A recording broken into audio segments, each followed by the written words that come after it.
There have always been questions about why he's been kind of mid, especially this season. Some numbers can't be explained by injury stuff. There's the 18% from three, which is like, I don't know what that's about. And then defensively, he's really missing a step. And who knows, that may be because he's ailing something. You never know with these guys. But everybody's noticed the Anthony Davis thing. And the question is why? The question is why he's not playing up to par. We all thought Anthony Davis was a dude who can end up being a top 5 player in the NBA. Or it was at some point, like before last season, everybody thought he was better than Giannis Antetokounmpo. Yeah. That bubble year, that was a pretty good year from him from a health standpoint, because he wasn't he was hurt, every now and then, but he wasn't hurt that much. He was in shape. Yeah, he was dominant, and he averaged like 26 points, north 26 points that regular season. He was playing really good. Yeah. So it's and like I said, you just hate to see it happen with a guy like him, man. It's like like I said, I can't, because a lot of people are trying to do the he's soft thing or whatever. Maybe people are trying to do that, but then because a lot of it too is they're mad that there was always a thing where they made fun of him because he never wanted to play the 5. There was always that too. But soft, I can't say that because we've seen Anthony Davis, because there's a lot of different narratives about him. There's the stuff where they're saying he's soft. There's the stuff where they're saying he's not hungry anymore after winning his first title. I don't give merit to the stuff where we're talking about we're dogging a dude's character. There are things he could be better at. Like I don't like the thing where every time they lose, he's like, we have to get better. We suck right now. He does that every time we lose. Yeah, I was telling you that like last week. I'm like, this dude says the same thing and then goes out there and does like the opposite. I'm like, dude, like what's the point of? But I don't like you're saying, people are attacking his like character just because he hasn't been playing good. Like he's still a hard worker and everything. It's just some dudes in sports are injury prone. It's nothing they can do about it. And that could be the thing with him. But like the numbers he's putting up, they're not what this thing. They're not what we want them to be, but they're still like exceptional numbers across the board. Thing with him is we've seen his highest, and at his best version of himself was, you could say, that first year when he was with the Lakers, because obviously he brought all of that to the championship to win a title, but we've seen his ceiling, it's just rough seeing it's just really rough seeing it, and seeing him kind of be below that over the last couple of years. Last year he had an excuse, because of the injury. I mentioned he only played 30-something games, but even it's also too, like, even when he was healthy last year, there's the defense thing. Defensively, he hasn't really been at his best self. You know what I mean? He's been last night. I'm sorry for interrupting you, but like last Friday when they played Minnesota, I saw him get eaten up in the pick and roll. He just didn't do a good job on that end. When he was healthy with the Lakers last year, when LeBron missed that amount of time, the Lakers had, their defense was much, much worse than what it was the year before. So like I said, there's a balance. A lot of it could be injury, and a lot of it could be, man, you just really have to step it up and play at a higher level. Once again, I don't think he's not hungry. I don't think it's because he doesn't want to put the work in. It's I don't know what to attribute it to outside of the injury thing, but it's just something else there that I'm not really able to pinpoint. But he should be doing much better than this, No, yeah, I think. Oh, you good. I think we've been seeing this become a problem these last couple of years, and I know I think we was on the phone. We was on the phone to texting Friday or Saturday. And I told you, I think they need to start sitting him down a little bit, giving him time to rest, kind of giving him that Kawhi treatment. I know Kawhi, you actually had like a pinpoint of literally what's wrong, with his knees, but he's missing too many games in a row not to think like maybe it's this wear and tear is kind of getting to him. Yeah, true. So, we should maybe and we talked about load management. Thing about load management was this: there are certain guys who need to be load managed. There are certain guys who don't. Universally load management. Everybody the universally load management isn't a bad thing. There are people who just think load management is bad. Some players, like you mentioned, Kawhi, load management is good for Kawhi. Load management is good for Anthony Davis. For Steph Curry, maybe not. We're not going to load manage dudes because he's the best player on the team. We can't just sit him night in and night out. But if you're a dude, you have to have a legit reason for it. Exactly. You have to have a legit reason. Well, it's funny you say that because Steph is actually going to rest his next game. So he rested last night too. Yeah, he rested last night. I think he deserves it though. He deserves it.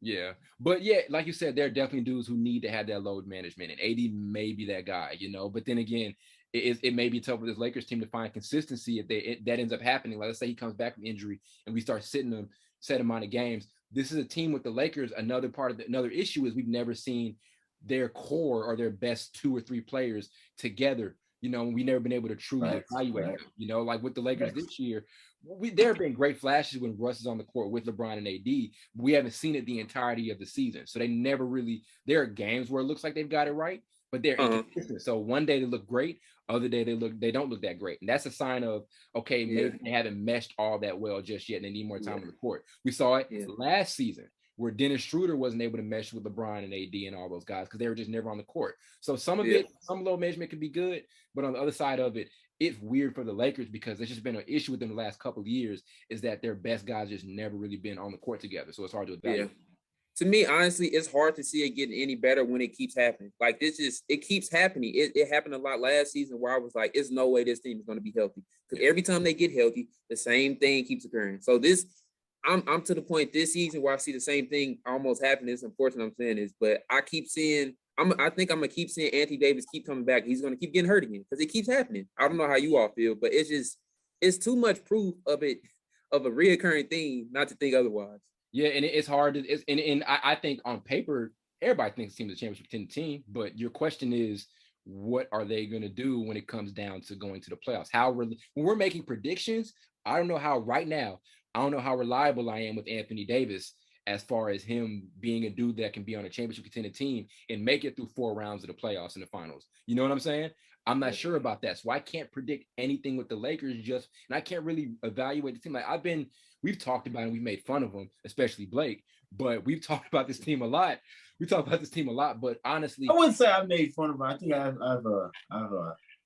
playfully criticized. Okay. We'll say that. But it's like, it's hard to really evaluate this team because we just haven't seen them be at their best. You know, we talked about it a little bit ago. You know, Kendrick Nunn hasn't even been here this season. And he was a big signing. You know, remember when Ariza either. Ariza been collecting them DMPs too. Yeah.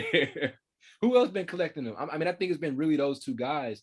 You know, and those were 2 huge signings. I remember when people were saying the Lakers don't have any shooting outside of this new trio they've got, and they got Reaves and Wayne Ellington. And after that, everything was supposed to be all right. We haven't even seen Reaves play just yet. So like I said, it's a recurring theme with the Lakers. I do agree with the low managed thing, Blake. I agree with that wholeheartedly. But I think that could also be to the Lakers' detriment because for a coach like Frank Vogel, who's also out because of protocols, but with a coach like Frank Vogel, it's hard for a dude who we never thought was a great offensive head coach. It's going to be tough for him to really try to find something that's going to work because they're just going to be without their big 3 together on a consistent basis. You know what I mean? So it's rough to see. I didn't even know he was going to be set to miss that many games. You said like 40 is what he's like predicted to miss or whatever. Sheesh, that's crazy. That's insane. You know what I mean? Yeah. Because if you stretch out, you know, the time he's supposed to miss, if you add those games up, it's going to be somewhere north of 40 or like right at it. So that's out of 72 games or whatever you're going to play, the next like 72 or whatever you're going to play, that's like 40 games in the whole season is a lot of miss. That's basically half the games of 82. Yeah. And also too, like I'm gonna ask you this: what is the central issue with super teams? What's the issue that we always see with super teams? Oh, it's always injuries. Not always injuries, but it's that they don't mesh well. It's always okay. Like over history, when we've seen teams get assembled, we've just seen it not work together. Imagine that plus an inconsistent lineup. You know what I mean?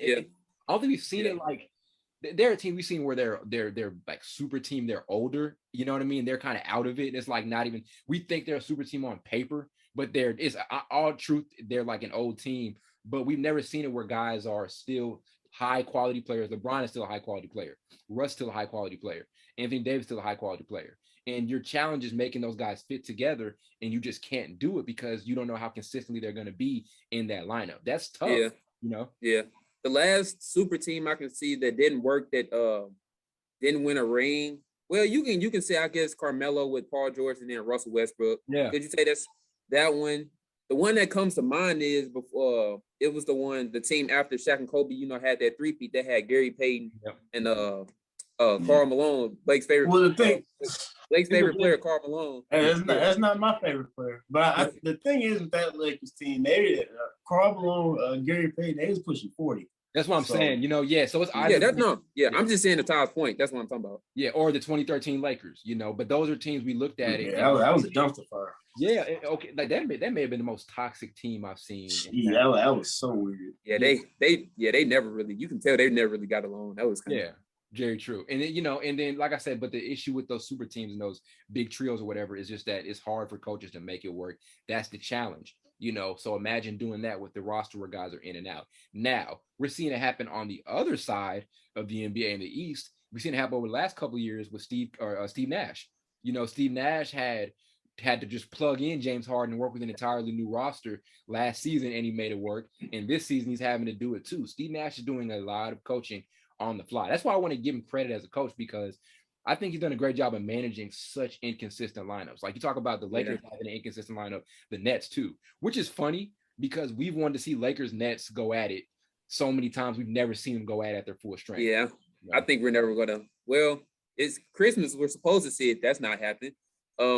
I don't think, like I told Todd this. I remember telling him this about when the Clippers and Lakers thing happened. I'm like, dude, like every time two great teams get like assembled in the offseason or whatever happens, one offseason, next season happens to the other, it's like we don't get to see it. Like the only time we ever seen it was like with the Warriors and LeBron, and Warriors like beat them down a lot of times. So we just had a better team. But other than that, we wanted to see the Clippers and Lakers in the Western Conference Finals one time. We never got to see it.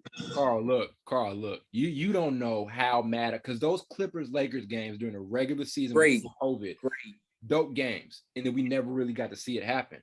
I mean, you even think about 2013. I keep referencing that Lakers team in 2013. We all thought when Steve Nash went there and when Dwight went there, we thought it was going to be, oh God, Lakers big three versus Heat big three, and then that didn't happen. I got you one better. Back in 2008 or 9, when LeBron was facing with LeBron old Cavs team was facing the Orlando Magic in the Eastern Conference Finals, and then Kobe's team made the finals. We wanted to see, I don't know, we was kids, but we still wanted to see Kobe and LeBron face off again. That would be the best sports like matchup ever. Oh yeah, it's not even close. Yeah, we legit had two missed opportunities on that. There was 2013 and that year you just mentioned. Yeah. But yeah, like I said, it's just really tough to try to make a team like this work. The issue we all had in the offseason was how great are these guys going to fit together, and it's even tougher now that dudes are just not here. Even role players are just not there. THT just got back in the lineup, and then he's back out of it. We still, like I said, we still haven't seen Kendrick or Trevor Ariza and all of those guys. So it's tough. But I think the verdict on AD, man, is I can't, like I said, I can't dumb it down to he's not hungry anymore. He doesn't want it anymore. I can't say that. You know what I mean? I really, really can't say that because I just don't get that from him as a player. Because a lot of that is perception, so I don't get that. I don't get that from him, but I just think he could be playing better. Maybe he's adjusting to a newer role. Some stuff is inexcusable. Like I mentioned, the percentage from three is bad. Yeah. The defense is bad. Not bad. Yeah. Isn't what it should be. I mean, it's not good. Right. Yeah. It should be much better than what it is for him. Yeah.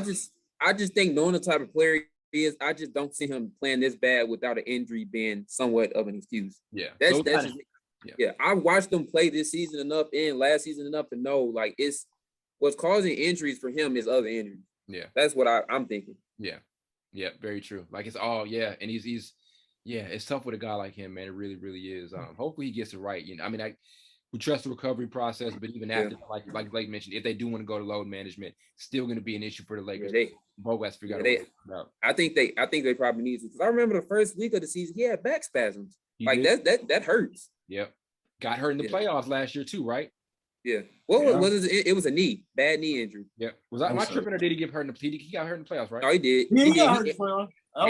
Game 2 or game 3, I think. Yeah, game 3. And he tried to come back, and you can tell that no, you can't play, bro. Yeah, man. Hate to see it with a dude that we think. I mean, a lot of people now are saying he's not top 75 either.